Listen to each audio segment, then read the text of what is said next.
So Thursday we need to speak to Kaz about what sports we're going to do on Thursday. Yeah. I remember when me and Kaz helped run a healthy lifestyle session in the exact school he got expelled from 6 years ago, and the headmaster was so proud to see him at the end of the week, and he shook his hand.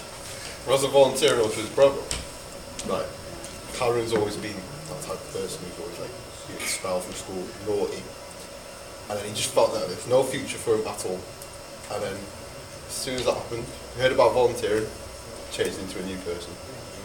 I do a lot of volunteering with Kaz every week, and Thursdays particularly we do a lot of sports sessions, and the kids, they love him. They come up to him every Thursday, oh Carwyn, what sport are we doing this week, what sport are we doing this week?